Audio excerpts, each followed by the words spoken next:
Welcome everyone.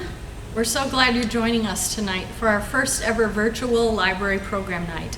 I'm Jane Lang, the director of the Neenah Historical Society. COVID-19 has certainly caused some issues for us in 2020. But we're not going to let that stop us from providing our community with interesting and fun historical programming. Before we go further though, I'd just like to say that we're being very cautious tonight relative to the COVID-19 pandemic. And there are only a couple of us at the library tonight to do this presentation. Anyone who is not presenting is wearing a mask and maintaining proper social distance to prevent the spread of the virus. We, however, think it is easier for the community to understand the presenter when they're not wearing a mask. So we're taking every precaution to do that safely tonight. Thank you for your understanding and patience as we all seek to do our best to keep the community safe and healthy. Well, the summer has blown by, and we were so happy to have been able to hold our summer history camp through the Neenah Parks and Rec Department, and also our annual cemetery walk, almost like normal.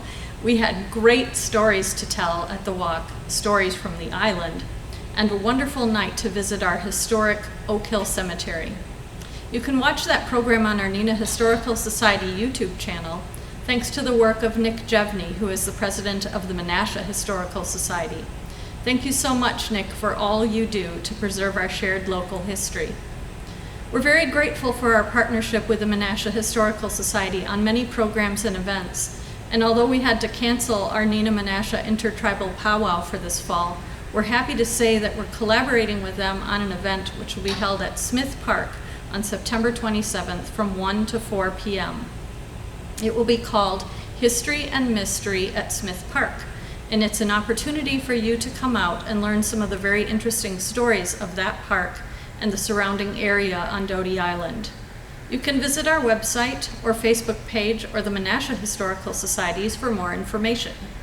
That's where you'll also find information on our upcoming programs, which will include Dr. Imran Andrabi, CEO of ThedaCare, speaking on that organization's history and future in the community. That will be held on October 15th. And then Jim Gould, author of 11 Miles to Oshkosh, will join us on November 19th to speak about the local history behind his popular book. We're sorry that we can't be meeting with you in person just yet, but rest assured we'll be continuing to provide interesting programs for you until we can gather again in person here at the library. We'll continue to stream on Facebook and also videotape our programs so that you can watch them at your convenience whenever you like. So, one of the fun ways that we've partnered with the Menasha Historical Society this past year is on our program series, The Hidden History of Doty Island, and that's what we'll be offering tonight. The fact that two cities share a small island is pretty amazing in itself, and we're excited to present another story about the people and places of the island that over time have become hidden or forgotten. Tonight's program will feature the first indoor tennis court in the state, which was located right on our own Doty Island in what became known as the Barn. We've been very grateful for the help of local researchers as we've created this series, and tonight is no exception. Tom VanLieshout helped to create a previous program on tennis history for us, and tonight he's focused in on the Barn and its interesting story. So I guess I could say one good thing, and I'm sure there are more, that came out of the COVID-19 lockdown is that Tom had a bit of time on his hands, and as a result, he dug into the research and the story behind this interesting and hidden feature of Doty Island. With that said, I'm going to get things going tonight by just doing a short recap of what we've covered so far in the series. Again, these programs are available on our YouTube channel for you to watch at your convenience. The Hidden History of Doty Island. We focused on little-known stories of interesting places on Neenah and Menasha's Doty Island. Whoops. This is an aerial photo of Doty Island in 1938. One of the interesting things that you can see on this map is the outline of the driving park, which was one of the features that we talked about in a previous program. This slide shows various topics and locations we've already covered, with the barn location identified on this. Check. No, not yet. Okay, it's not identified yet. So previous topics that we have talked about include Whiting Boathouse, Roberts Resort, Picnic Island, and the Memorial Building at Smith Park.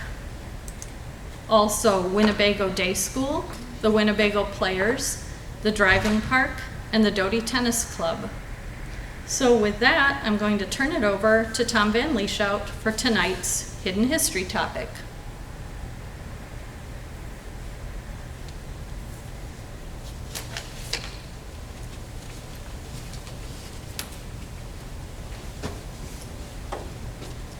Thank you, Jane. I'd also like to welcome you to this video presentation. It's been a pleasure presenting the series, The Hidden History of Doty Island. Tonight, the main focus will be our indoor tennis facility located on the Neenah side of the island, the very first indoor tennis court in the state of Wisconsin. I'll present this portion in 3 different sections. What is the barn? The Smith brothers get it started, and the Racquet Club. But before I begin with the details, let me introduce myself and explain how I fit into the island story and the Racquet Club story. I'm Tom VanLieshout, born at Theta Clark, lived on Hewitt Street in Neenah and Nicola Boulevard in Menasha. Graduated from St. Patrick's Grade School. All in all, I lived my first 25 years on the island. Concerning the Racquet Club, my parents became club members in 1965, and I played on the court as a youth. I've been a member ever since.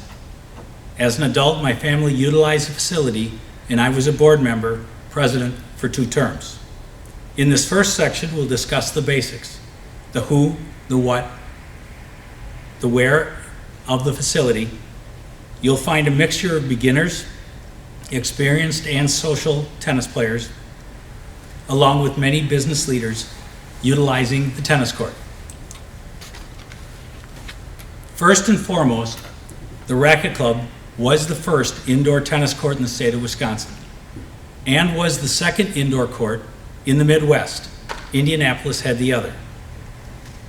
It remained the only indoor tennis court in the valley until 1968, when another court was built on Casaloma Avenue, or Casaloma Drive in Appleton.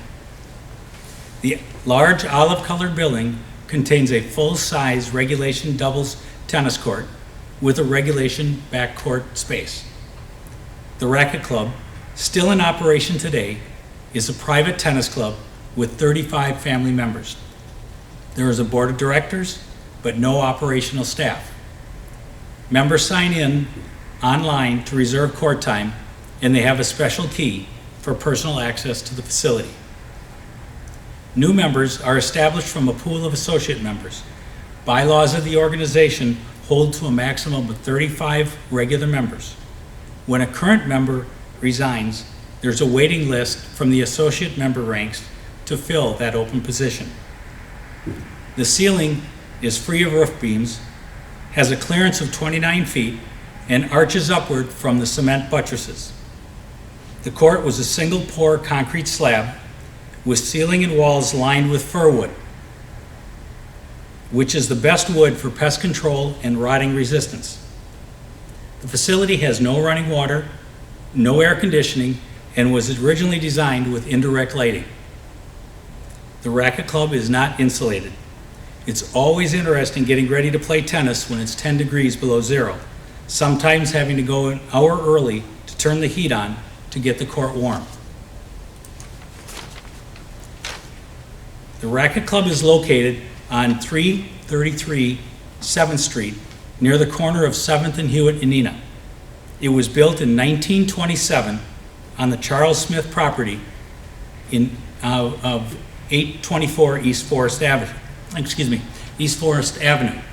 If you look, you can see Nicola Boulevard, Hewitt Street, and East Forest, and then 7th Street.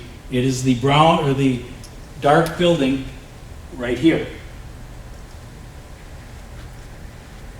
Some of the nicknames over the decades have been the Quonset hut and the barn. The one that has stuck through the years, and it's now affectionately known as the barn. And I will refer to it as the barn and the Racquet Club throughout the rest of the presentation. The history of the barn is very impressive when you think of the prominent local families that have been members and successful local tennis talent that walked through its doors. On the top left is a list of the original 20 club members in 1955. Over the years, many of the families were local industry leaders and tennis enthusiasts alike. Names like the Smiths, Strange, Bonta, Bergstrom, Baird, Jerzel, Kimberly, to name a few. By the 1960s, the bylaws were revised to expand membership. As membership grew, so did the talent of local tennis players. Lower left is a few of the additional 1963 members.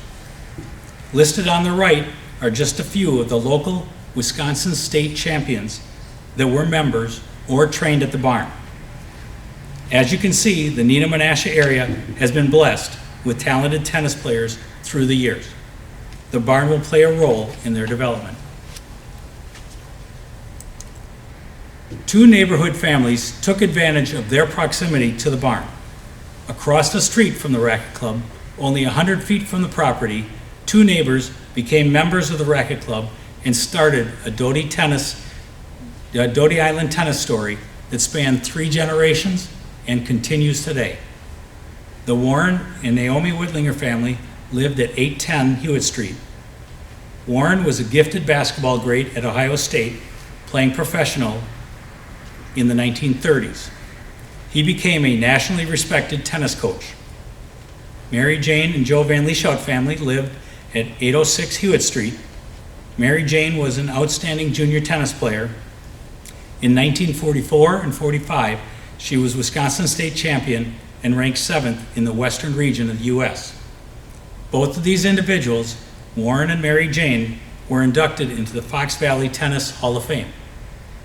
Both of these individuals also were board members of the barn, Mary Jane as scheduler, Warren as maintenance and vice president. The Whitlinger family took their tennis skills to the next level. Excelling on the national and world stage, they received the USTA National Tennis Family of the Year Award in 1987. The upper right photo is Bill VanLieshout, son of Mary Jane, and John Whitlinger, son of Warren. Here they are playing each other, representing their respective high schools at the number 1 position. Bill at Menasha and John playing for Neenah. Both of these men will follow their parents and be inducted into the Fox Valley Tennis Hall of Fame. The barn has played a significant role in the development of both families' tennis skills through 3 generations. The barn is also a place where friends can meet and play tennis. Many family and friends have reserved permanent court time over the years. In 2011, the Appleton Post-Crescent did an article on the barn. The photo on the lower left showcased a group of ladies who have been playing together, usually on Tuesday mornings, since 1965. One of the individuals on the right is Jane Shepard, daughter-in-law of Sylvia Smith Shepard, daughter of Charles Smith, the original owner of the property. Another group, member of the Neenah Boys' 1946 state-winning high school tennis team, continued their friendship playing tennis at the barn on Saturdays up until 2014. Don Vogt, Paul Gross, Don Turner, Lynn Cooper grew up together and remained friends. That's 50 years of post-high school friendship on these tennis courts. As I said, the facility is a private tennis club right now. This is a list of the current 2020 Board of Directors. Bylaws are established to determine the responsibility and length of terms. The bylaws also establish total membership and rules for court operations. Currently, there are 35 family regular members and 40 associate members. In this section, I'll discuss how this unique tennis facility was conceived and became a reality. We'll focus on the early beginnings of organized tennis in Neenah and Menasha, the Smith brothers, Carlton and Maury. We'll have an update on the Doty Tennis Club as we receive new information on this club after our February program. And lastly, we'll discuss how the Smith family will share their facility with the community. Let me go back to the beginning of organized tennis in the Valley. At the turn of the century, tennis was a sport being played on public and private outdoor courts. Clubs were being formed by many of the surrounding areas. In 1923, a call for area players went out from a Kimberly-Clark executive, Frank Chappell. He wanted to organize into a men's tennis league. Others involved in this effort were Eaton Sizer, Kimberly Stewart, and Maury and Carlton Smith. They formed an organization called the Neenah Tennis Club, and the first organizational meeting was held in the basement of the old Neenah Theater. Within 2 years, Menasha players were invited, and the organization will be renamed the Doty Tennis Club. Over the next 3 years, as tennis in Neenah and Menasha grew, several players became standout athletes. The Smith brothers, Maury and Carlton, were both winning singles and doubles tournaments around in the surrounding area. By the mid-20s, a big push was on to develop a tennis court for the club. These brothers will play a big role in the development of organized tennis and tennis facilities in the area. Before we go any further, though, let me introduce the Smith brothers to you. To get a full picture, let me explain a little bit of the family tree for context. It all starts with their grandfather, Elijah D. Smith, in 1850. Elijah married Julia Maury in Rhode Island, and they moved to Menasha the day after the wedding. Elisha and Julia had 5 children. In 1852, Smith bought a struggling wooden pail factory that opened in Menasha and named it the Menasha Woodenware Company. This became the organization we currently know as Menasha Corporation. Elisha's oldest son, Charles, owned a broom handle factory. In 1894, it was acquired by the Menasha Woodenware. Charles became the chief executive officer and Elijah the president. Charles Smith will become president in 1899 upon his father's death. Charles Smith and wife Jeannie had 3 children, Maury, Carlton, and Sylvia. Their home, now on the Wisconsin Registry of Historical Places, is located on 824 East Forest Avenue. The tennis-playing brothers, Maury and Carlton, also shared responsibilities in their grandfather and father's business. Maury Smith attended Princeton and joined the company upon graduation. He became the president of Menasha Woodenware Corporation in 1935. He was also deeply involved in the Boy Scouts, serving as Valley Council. Carlton, the younger son, becomes president of Menasha Woodenware Company in 1935. Remember, in the mid-20s, the club was beginning to produce successful players and were playing on public courts. 2 hard courts at Green Park in Neenah and 3 at Smith Park in Menasha, but they did not have a place to call their home. Thankfully, in the summer of 1926, Maury and Carlton Smith donated a plot of land situated between Park Street and Winnebago Avenue on the Menasha side of Doty Island. This donated land would become a 4-court outdoor tennis complex. Last February, we made a detailed presentation on this club, and this is where it fits in to the Doty Island story. Bobby Riggs loved coming to play at the Doty Tennis Club. He did win our tournament 3 out of 4 years, 1937, 1938, and in 1940. In the summer of 1939, Riggs didn't come here as he was playing overseas in England. That year, 1939, he won all 3 events at Wimbledon: men's singles, men's doubles, and mixed doubles. But then he went on to New York to win the US Open. In his 1949 book, Tennis is My Racket, Bobby Riggs refers to the Neenah and Menasha area as the hotbed of tennis enthusiasm. Over the tennis court's 30-year history, this Doty Tennis Club would host annual local, state, and national tournaments. Over 80 of the world's top tennis players came to play here, not only Bobby Riggs, but also Pancho Segura, Pancho Gonzalez, and Don Budge. After last February's presentation on the Doty Island Club, we were provided several unexpected artifacts from the 1940s. Let me share with you a couple of those artifacts that we received. During the presentation, we discussed how World War II affected the Wisconsin State Tennis Tournament, national programs, and many of our local organizations. We knew that Doty Tennis Club almost had to close as the war call-ups took many players and club members overseas. Until we came across the honor roll of the members in service, we did not know how significant it was. In 1945, there were 60 members serving our country. Second, we were able to secure the actual final draw from the 1944 Western Adult Tournament. We have the men's and women's singles and doubles, along with the mixed doubles draws, including winners and scores. An interesting fact on the men's singles is the men's finals between Pancho Segura and Bill Talbert. In 1944, these two men were fighting to be the #1 players in the US. This is what was noted in Wikipedia under Pancho Segura's 1944 tournament wins. Pancho won the Western States Tournament in July over Talbot in 5 grueling sets in which both players suffered leg injuries and had to take timeouts for treatments.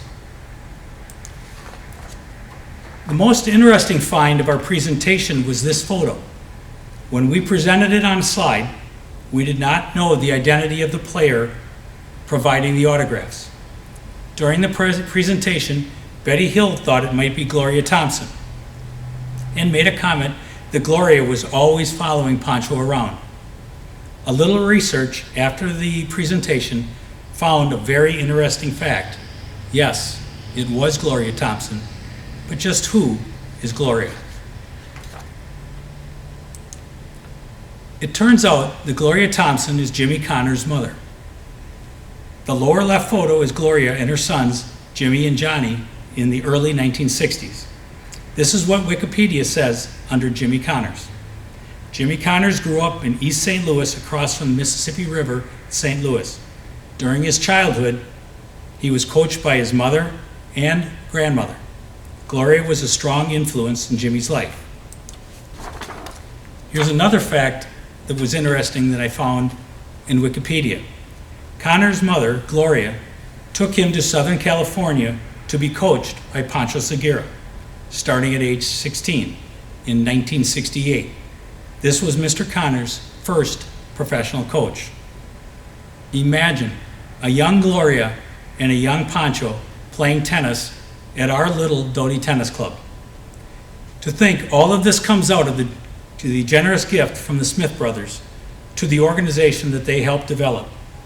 For more information on the Doty Tennis Club tournament held there, please see our YouTube video or go to the Neenah or Menasha Historical Society's Facebook page. Now, I took you too far into the future, so let me pull you back to the 1920s. Remember, in 1926, the Smith brothers just provided the land for the outdoor courts. That was just the start. Carlton and Morey knew that in order to build tennis skills, you needed more court time. They knew that the area needed something else.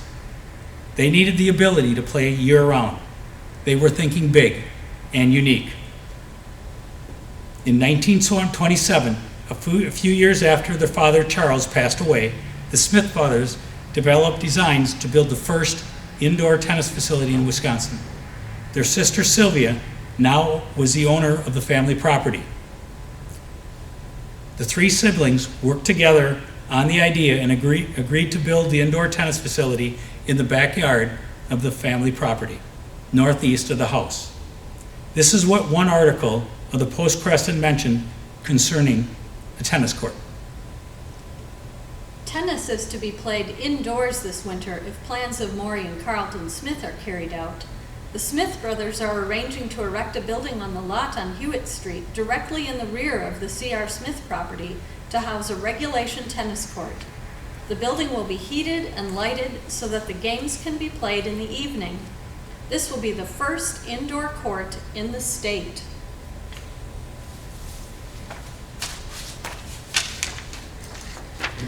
To celebrate the opening of the tennis court, the Smiths will host a tournament in conjunction with the state's annual meeting of the Wisconsin Tennis Association. These two events not only showcased the unique indoor facility, it also promoted Neenah and Menasha tennis to the larger Madison, Milwaukee area players. Here's what was said of that event.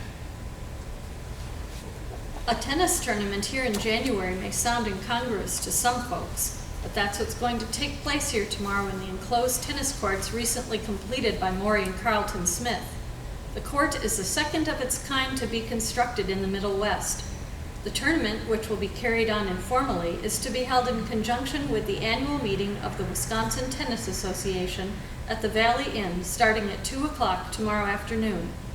Among those who will compete are some of the best in Wisconsin tennis circles, including Harold Amos, state closed champion, Louis Reichel, runner-up, Henry Godfredson, Bob McMillan, Billy Schomer, and Carlton and Maury Smith.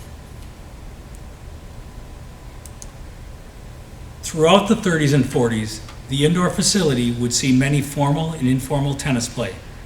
Many Smith family parties and social gatherings were to share the use of these courts. Earlier, I mentioned that Maury Smith was very involved in the Boy Scouts. They opened their facility to the Boy Scouts for meetings, activities, and social events. They also were very involved in the local youth organizations. The Blue Kids Club, which was an athletic club formed by Blue Jays and Rockets, would use the facility. Several sports were organized by the Blue Kids, including tennis and archery. The archery group would hold their practices and tournaments in the barn. The Smith family not only built this unique facility for family and social get-togethers, but also shared it with the community. In our final section, we'll discuss the development and execution of a plan to buy the indoor facility from the Smith family. We'll cover who the group of investors were, what national and international stars came here to play, and the unique features of this facility. In the early 1950s, a group of individuals began developing a plan to buy the indoor court from the Smith family. The 5 primary leaders of the group were Hugh Strange, son of John Strange, owner of John Strange Paper. Hugh was deeply involved in the previously mentioned outdoor tennis organization and a successfully ranked tennis player. He had built up national contacts with many of the top world tennis players, including Bobby Riggs and Pancho Gonzalez. Hugh was also St. Mary's Menasha tennis coach in the 1940s.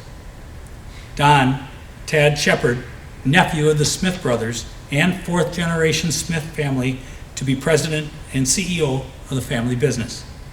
Tad was a board member of the First National Bank of Menasha and Bergstrom Mahler Museum. Bob DiRenzo, an attorney and certified public accountant, co-founder of DiRenzo Beaumire Law Office. He was an employee for over 60 years. Also founder of Future Neenah. The other 2 leaders were Fred Leach and Al Grove. In late 1954, a verbal deal was struck to turn over the ownership of the property. Minutes from that November 26, 1954 steering committee meeting shows the original organizational design and discussion of operating rules for this new organization. First on the list was to debate the organization's name: the Racquet Club, the Valley Racquet Club, or Twin Cities Racquet Club, were the three top proposals. They voted on and chose the Racquet Club. Next was to discuss the number of families for membership and decided on 20 max. The other topics discussed and voted on were how to set up a non-stock, non-profit athletic association, and then they focused on prioritizing maintenance projects. How to set up, maintenance projects, as the court needed painting and sealing, possible electric rewiring, and addressing parking lot issues. Articles of incorporation were officially filed January 1955, and the final sale was signed February 28th, as the Smith family sold the property to the Racquet Club, Inc. 20 local investors spent $300 apiece to buy the facility for $6,000. One check for $4,000 went to Sylvia Smith, and a second, $2,000, went to Carlton Smith. The board was focused and went right to work. During the first official board of directors meeting, April 7th, 1955, a tennis tournament was developed. And Hugh Strange raised a motion for an approval of Frankie Parker to come play an exhibition and provide lessons for members. This was approved and scheduled for early June and again December 7th. This was big. Frankie Parker was born in Milwaukee. He will hold 4 Grand Slam singles titles, twice winning the French Open and twice the US Open, and 3 doubles titles. He was a member of the US Davis Cup team and number 1 in the world in 1948. Oh yes, and remember, the third time Bobby Riggs won our tournament in 1940 at the Doty Tennis Club, he beat Frankie Parker in the finals. But Frankie did win the men's doubles that year. In 1956, more pro tennis players came to the Racquet Club to put on exhibitions and provide lessons. This time it was husband-wife team of Charles Hare and Mary Hardwick. Mary, a tennis player in the 30s and 40s, was part of the British Whiteman Cup. Her highest rank was in 1939 was number 8 in the world, and she was quarterfinalist of the French Open and Wimbledon Open. In 1940, she was semifinalist in the US Open. Charles, a world-class doubles player, highest ranked 10th in 1937. As noted in the article on the right, a social gathering after the exhibition was held at the Whiting Boathouse. In the photo with the tennis stars are the current board of directors, R.D. Young, Don Ryan, Dave Ryan, George Bonner III, and Fred Leach. In 1959, the Racquet Club will sponsor an impressive national 4-player exhibition. This national tour included the likes of Pancho Gonzalez, who was number 1 in the world at the time. These matches, sponsored by the Racquet Club, were played on Lawrence University Alexander Gym and was a great fundraiser for the club. Frankie Parker was secured as umpire for the event. They also were able to play an exhibition match in the Racquet Club for the professionals. The 4 men involved were Pancho Gonzalez, currently number 1 in the world, Mal Anderson, number 2 in the world, Lou Hode, number 1 in the world the year before, and Ashley Cooper, number 1 doubles player. These were the top tennis players in the world coming to our area, sponsored by this little club on Doty Island. The picture on the right is Hugh Strange between Pancho Gonzalez and Frankie Parker. To underscore how impressive this event was, here is what was printed in the Twin City News Record about the competition. World's professional tennis champion Pancho Gonzalez is acting more and more like a fellow who has just gotten back in the driver's seat. After a shaky start, he has forged into the lead in the professional tour with a 24-10 record and earnings of $16,450. Lou Hode, the challenging Aussie, still is ahead 10-5 in their personal duel, but is second overall with a 24-12 record and earnings of $16,250. Ashley Cooper has won 10,700 on the tour with an 11:24 record, and Mal Anderson has accumulated 10,600 with a 10:15 performance. It's definitely a play-for-pay tour. Jack Kramer, the promoter, has guaranteed the players $90,000 for the 60 matches they will play, $1,500 per session. This $1,500 is divided $400 to the winner of the first match and $200 to the loser, $600 to the winner of the feature match and $300 to the loser. The tour is being played on a round-robin basis, with the 2 losers and the 2 winners from the previous city playing in the succeeding one. The top money winner will be the pro champion at the end of the tour, and Gonzalez is setting his sights on a 5th straight title. The touring pros are working their way westward now and will be at the Lawrence College Alexander Gym at 8 p.m. Friday, May 1st, under sponsorship of the Neenah Racquet Club. Tickets are available at Morton Drugs in Neenah and Hitty Drugs in Menasha. The Racquet Club Incorporated holds annual board meetings, open to all members. Early on, these meetings would be all-out social events. Sometimes they'd be informal costume parties, other times formal attire events. The members were a very social group. They would host summer get-togethers and annual board meetings with formal invitations. Most of these events took place at the Whiting Boathouse. Also, parties were scheduled at the Whiting Boathouse after each of Frankie Parker and Hardwick exhibitions. Today, annual board meetings have become standard end-of-the-year reviews. But oh, what a time it was back in the 50s. The uniqueness of an indoor tennis facility in this area was a fascination in the public's eye. The original intent of an indoor tennis court rings true through the decades. Both in the 50s and 60s, articles were written about playing tennis in Wisconsin during the winter.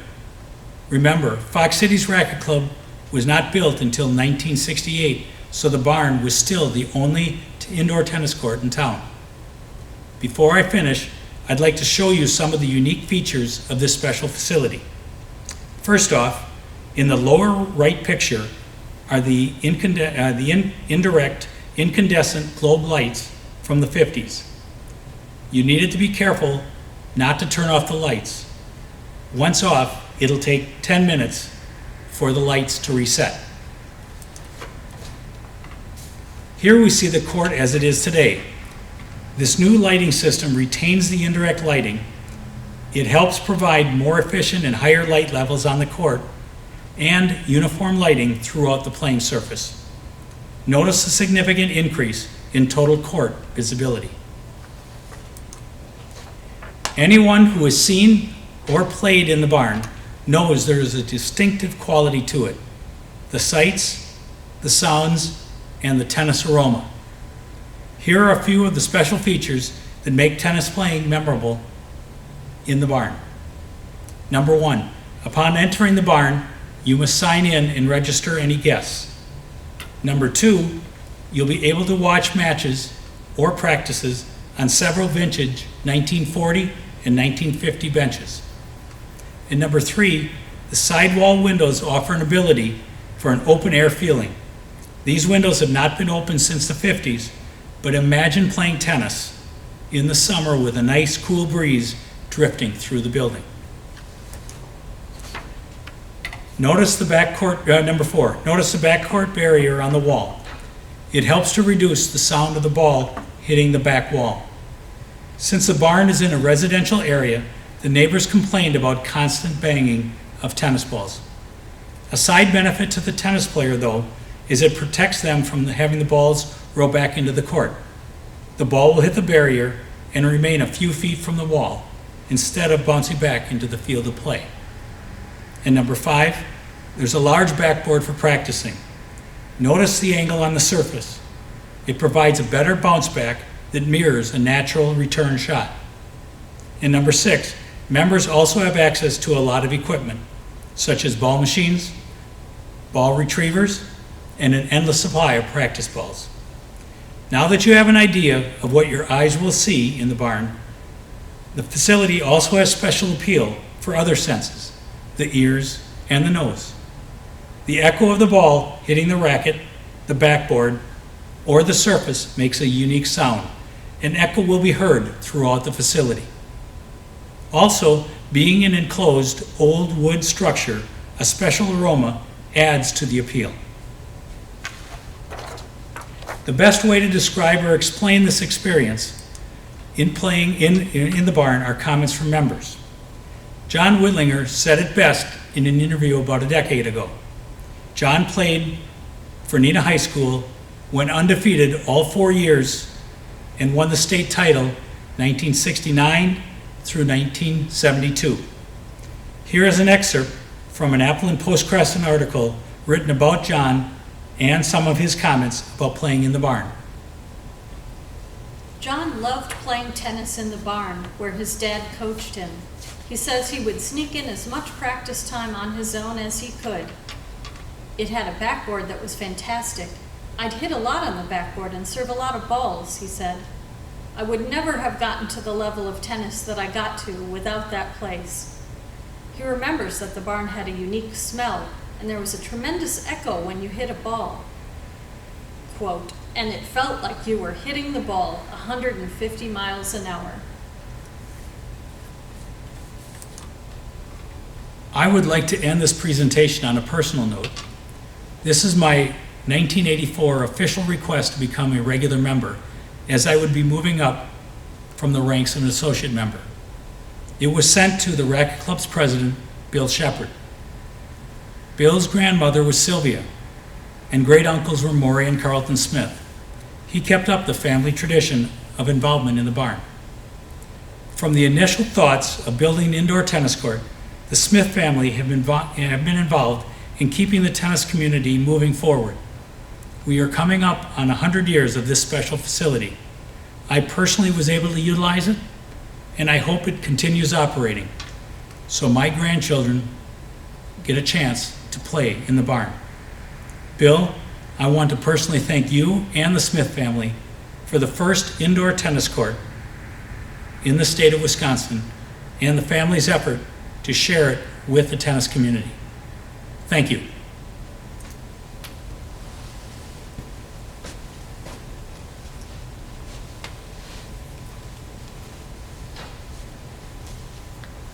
Thank you so much for joining us tonight. We hope you enjoyed the program. We hope that you'll join us again next month when we present a program by Dr. Imran Andrabi.